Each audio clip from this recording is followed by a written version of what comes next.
L'ex-président René Préval a été convoqué par le juge instructeur en charge de l'enquête sur l'assassinat du directeur de Radio Haïti, Jean Dominique. L'ex-chef d'État devrait comparaître le jeudi 14 mars prochain. Le magistrat a déjà acheminé la correspondance au domicile de l'ex-président Préval. C'est ce qu'a révélé le sénateur John Joel Joseph, qui assimile à une persécution politique la convocation de M. Préval. Rappelons que plus de 10 ans après la mort du journaliste Jean Dominique, le dossier traîne dans les différentes juridictions. Plusieurs juges instructeurs avaient vainement tenté de faire la lumière autour de ce crime crapuleux et récemment, l'ex-sénateur Dany Toussaint avait lui-même été entendu dans le cadre de ce dossier. Le Premier ministre Laurent Salvador Lamotte a rencontré ce vendredi les responsables de plusieurs firmes de construction de routes. Le chef du gouvernement dit avoir organisé cette rencontre dans le but de s'enquérir de l'état d'avancement des travaux de construction. Il leur a également fait un ensemble de recommandations. Côté que STA a 18 gros projets d'infrastructure qui a fait dans le pays. Nous avons tout nouveau viaduc qui a fait sur route Delma et sur route Carrefour, c'est eux qui a fait. Route Cabaï, c'est eux qui a fait. Ils ont gagné un abri provisoire qui a fait. Ils ont gagné plusieurs autres routes dans le pays que STA a fait. Nous avons besoin, premièrement, d'un rapport d'avancement pour nous assurer que le projet va bloquer. Effectivement, il y a plusieurs projets qui sont bloqués à cause de l'expropriation. Donc, nous changeons les procédures d'expropriation pour nous agiliser les processus pour aller plus rapide pour que nous puissions sentir le changement fait beaucoup plus vite. Donc, ça, c'est déjà un premier avancement. Ensuite, nous avons rencontré avec la firme LGL. Et nous avons rencontré chaque semaine, nous avons rencontré avec deux firmes pour nous capables ensemble de firmes pour que nous assurions que les firmes eux-mêmes sont satisfaits avec degré de décaissement qu'a fait pour eux. Et nous-mêmes, nous sommes satisfaits de l'avancement de travail là. Et s'il y a des points de blocage, pour nous identifier rapidement, pour que nous-mêmes, nous puissions sentir l'avancement et développement qu'a fait dans la construction, dans la route, dans toute qualité et projet de construction qu'a fait dans le pays. Nous avons plusieurs députés qui ont participé. C'est qui ça qui explique la présidentielle? Bon, encore une fois, nous-mêmes, nous travaillons très proche avec tous les députés pour que et ça a fait la caillou. En pile dans le projet, ça aussi, par exemple, c'est Cabaïtien, nous avons un député Kenston qui est là, nous avons un chose de Chansic là qui est Henry, côté un pile projet qui a fait Henry. Donc ça, on vit d'ensemble de tout projet qui a fait à travers le pays. Il y a un projet qui a fait dans 4 coins du pays. Le pays est totalement en chantier, la reconstruction du pays a commencé à faire et il faut assurer nous que il continue et il pas camper. Et c'est pour ça que nous faisons un pile de rencontre avec firme pour nous assurer nous que le projet avance à vitesse que nous avons que le avance. Parce que, et encore une fois, nous-mêmes nous voulons faire balader toute la transparence possible pour que la population soit capable de suivre ce qui a passé et capable de sentir tout. Deuxième point qui est important, c'est combien d'emplois créés.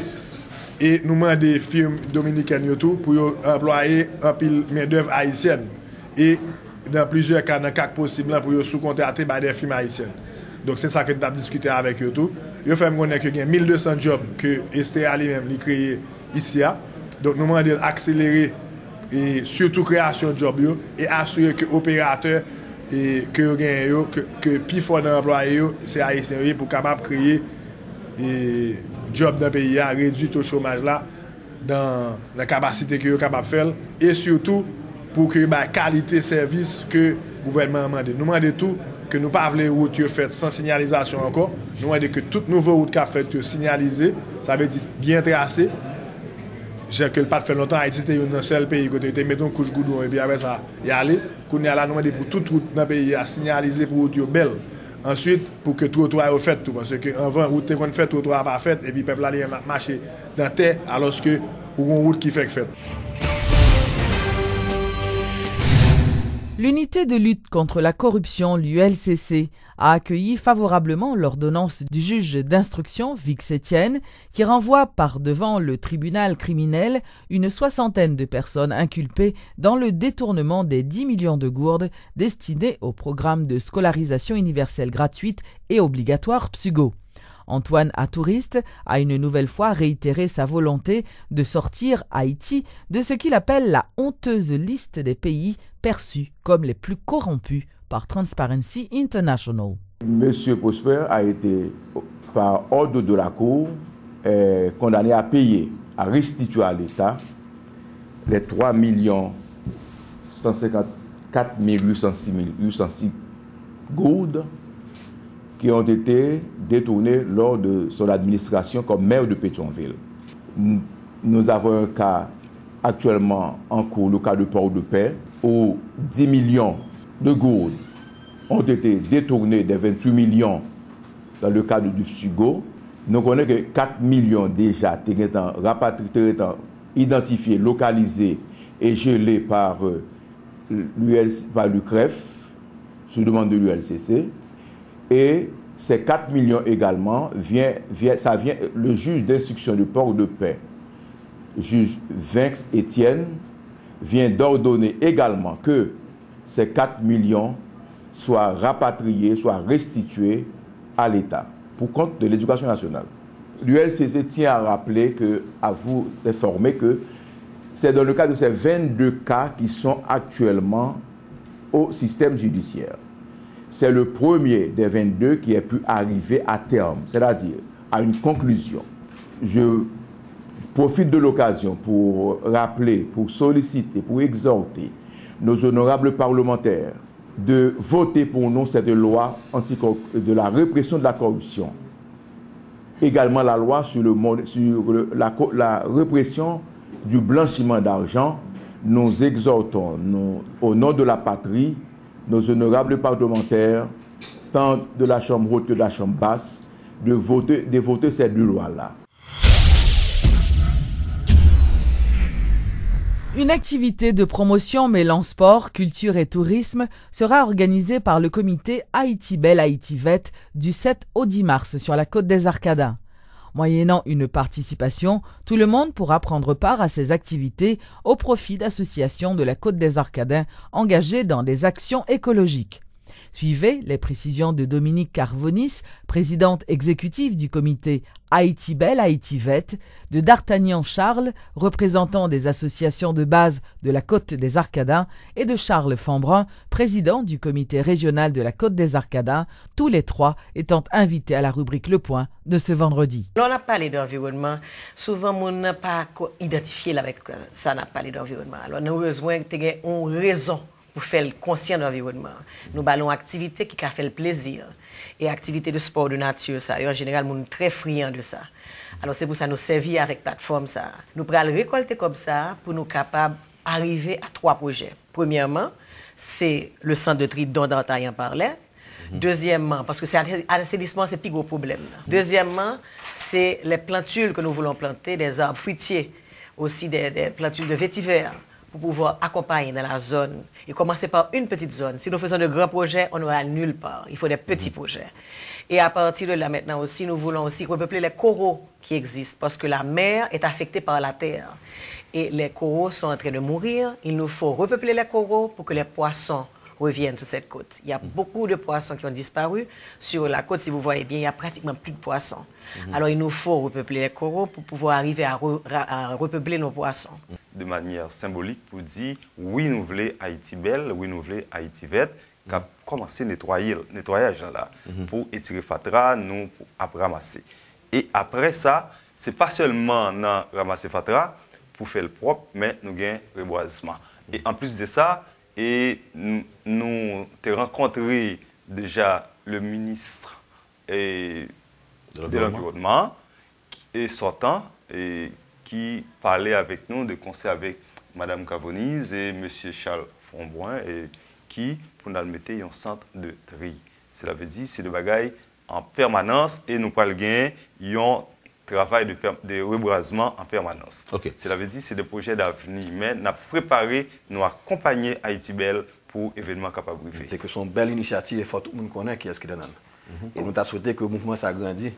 Et il faut me dire que, bon, en commençant plus près de Port-au-Prince, c'est Calico. Et après ça, nous avons Waoubé. Après ça, Wangabe, Moulin-sur-Mer, Indigo et Xaragua. Donc, ça fait déjà au moins 5 ans que nous mettons ensemble pour nous faire mouvement conseil régional de la Côte des Arcadins. Et ça fait que, enfin, nous avons déjà intervenu ici pour nous dire que nous avons des institutions que nous avons commencé. Et il faut me dire que l'excursion va faire partie du programme Haïti Belle Haïti Vête. Et nous-mêmes, nous pas laisser encadrer le mouvement ça avec Haïti par rapport à l'expérience que nous gagnons d'excursion. Nous avons intégré dans le programme Haïti Belle Haïti Verte pour que le cas ait un succès. C'est pour nous montrer que oui, nous gagnons de belles bagailles, mais si nous ne pas protéger, et au fait, investissement, tout, on a tombé à l'eau. Les responsables de l'Office national d'assurance vieillesse, ONA, ont procédé ce vendredi à l'inauguration d'un nouveau bureau régional dans la ville d'Écailles. Dans son discours de circonstance, le directeur général de cette institution, Bernard Desgraffes, a indiqué que ce nouveau local s'inscrit dans le cadre de sa politique de décentralisation et à l'amélioration des services fournis aux assurés. Certains n'ont pas encore compris que notre pays, qui est un chantier du sud au nord, de l'est à l'ouest, notre pays dit est en train de prendre son envol vers le développement durable. Haïti a décollé, qui était le slogan porteur du carnaval d'Écailles, est définitivement aujourd'hui une indéniable réalité. Ce bureau régional de l'ONA, idéalement situé au Carrefour Aurel, a été modernisé pour être à la hauteur des nouvelles exigences du mouvement de développement qui s'amorce dans le Sud. Je veux encore vous assurer que nous ne serons pas ici uniquement pour percevoir les cotisations des assujettis à l'assurance vieillesse obligatoire. Nous serons très actifs dans le domaine du crédit envers les femmes particulièrement, envers les jeunes qui veulent se lancer dans l'entrepreneuriat, sans oublier les petites et moyennes entreprises qui veulent grandir, et surtout le secteur agro-industriel de la région, dont les produits sont exportés à travers le monde. L'Office compte les soutenir dans toutes les étapes de la production. Et surtout, l'ONA va leur offrir gracieusement un encadrement technique au fin de les rendre plus compétitifs sur le marché international. Ce bureau régional va offrir tous les services traditionnels prévus par la loi. Mais cette année, la grande nouveauté à l'ONA, c'est que l'institution va devenir un levier de développement économique. Compte tenu du fait que nous sommes une institution financière à caractère social, les demandeurs de crédit trouveront à l'ONA des taux d'intérêt qui seront imbattables à des conditions avantageuses.